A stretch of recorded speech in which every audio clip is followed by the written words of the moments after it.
महादेव सोमवार व्रत कथा। सोमवार के व्रत को लेकर मान्यता है कि इस व्रत को करने से भगवान शिव अपने भक्तों की मुराद जल्दी पूरी करते हैं। सोमवार का दिन भगवान शिव को समर्पित है, इसलिए इस दिन भगवान शिव की पूजा और व्रत करने का महत्व और ज़्यादा बढ़ जाता है। यदि आप सोमवार के व्रत करते हैं तो आपको सोमवार व्रत कथा पढ़ना बेहद ज़रूरी है, क्योंकि इसके बिना आपका व्रत अधूरा माना जाता है। सोमवार व्रत कथा। देवों के देव महादेव बहुत ही भोले भाले माने जाते हैं, इसलिए उनका एक नाम भोलेनाथ भी है। पौराणिक मान्यता अनुसार भगवान शंकर को प्रसन्न करने के लिए किसी भी तरह की पूजन की आवश्यकता नहीं होती, क्योंकि वह तो भोले हैं और भक्त की मन से की गई क्षणिक मात्र की भक्ति से वह प्रसन्न हो जाते हैं। अगर आप भी शिव की भक्ति और कृपा पाने के लिए सावन के सोमवार का व्रत करते हैं तो इस कथा से भोलेनाथ को प्रसन्न कर सकते हैं। एक बार किसी एक नगर में एक साहूकार था। उसके घर में धन की कोई कमी नहीं थी, लेकिन कोई संतान न होने के कारण वह बहुत दुखी था। संतान प्राप्ति के लिए वह हर सोमवार को व्रत रखता था और पूरी श्रद्धा के साथ शिव मंदिर जाकर भगवान शिव और माता पार्वती की पूजा करता था। उसकी भक्ति देखकर एक दिन माँ पार्वती प्रसन्न होकर भगवान शिव से साहूकार की मनोकामना पूर्ण करने का निवेदन किया। पार्वती जी के आग्रह पर भगवान शिव ने कहा कि हे पार्वती, इस संसार में हर प्राणी को उसके कर्मों का फल मिलता है और जिसके भाग्य में जो उसे भोगना ही पड़ता है। लेकिन पार्वती जी ने साहूकार की भक्ति देखकर उसकी मनोकामना पूर्ण करने की इच्छा व्यक्त की। माता पार्वती के आग्रह पर शिव जी ने साहूकार को पुत्र प्राप्ति का वरदान दिया, लेकिन उन्होंने बताया कि यह बालक 12 वर्ष तक जीवित रहेगा। माता पार्वती और भगवान शिव की बातचीत को साहूकार सुन रहा था, इसलिए उसे ना तो इस बात की खुशी थी और ना ही दुख। वह पहले की भांति शिवजी की पूजा करता रहा। कुछ समय के बाद साहूकार की पत्नी ने एक पुत्र को जन्म दिया। जब वह बालक 11 वर्ष का हुआ तो उसे पढ़ने के लिए काशी भेज दिया गया। साहूकार ने पुत्र के मामा को बुलाकर उसे बहुत सारा धन देते हुए कहा कि तुम इस बालक को काशी विद्या प्राप्ति के लिए ले जाओ।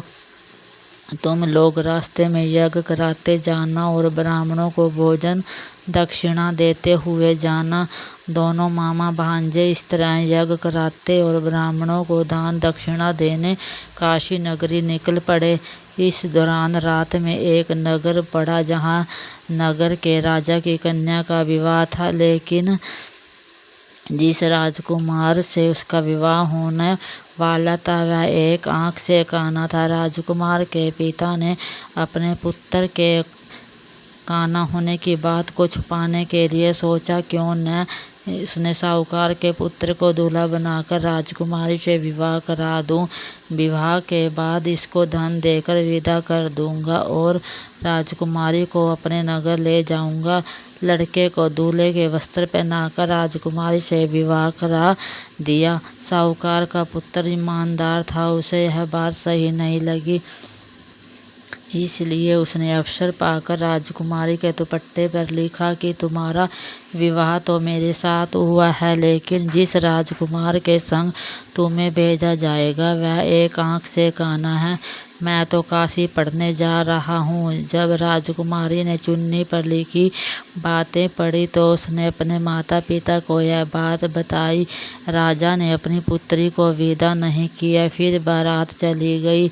दूसरी ओर साहूकार का लड़का और उसका मामा काशी पहुँचे और वहां जाकर उन्होंने यज्ञ किया। जिस दिन लड़का 12 साल का हुआ उस दिन भी यज्ञ का आयोजन था। लड़के ने अपने मामा से कहा कि मेरी तबीयत कुछ ठीक नहीं है। मामा ने कहा तुम अंदर जाकर आराम कर लो। शिवजी के वरदानानुसार कुछ ही देर में उस बालक के प्राण निकल गए। मृत भांजे को देख उसके मामा ने विलाप करना शुरू किया। स्यों बस उसी समय शिवजी और माता पार्वती उधर से जा रहे थे। पार्वती माता ने भोलेनाथ से कहा, स्वामी मुझे इसके रोने के स्वर सहन नहीं हो रहा। आप इस व्यक्ति के कष्ट को अवश्य दूर करो। तब जब शिवजी मृत बालक के समीप गए और वह बोले कि यह उसी साहूकार का पुत्र है जिसे मैंने 12 वर्ष की आयु का वरदान दिया था।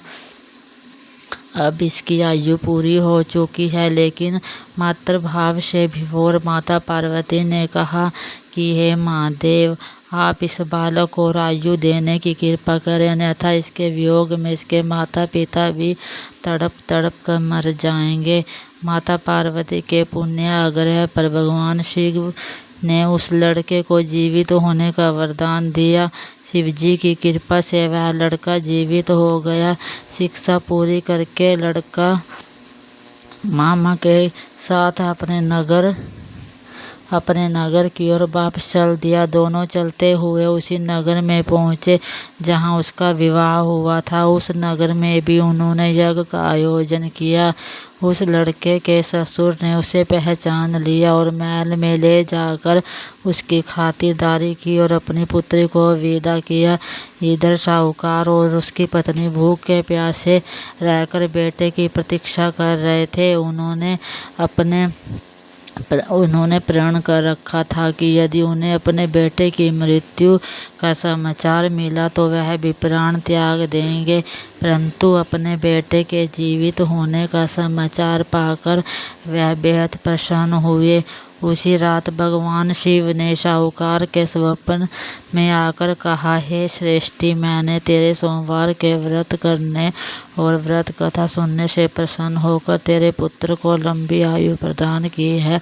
इसी प्रकार जो कोई सोमवार व्रत करता है या कथा सुनता है और पढ़ता है, उसके सभी दुख दूर होते हैं और सबकी मनोकामनाएं पूर्ण होती हैं। हर हर महादेव।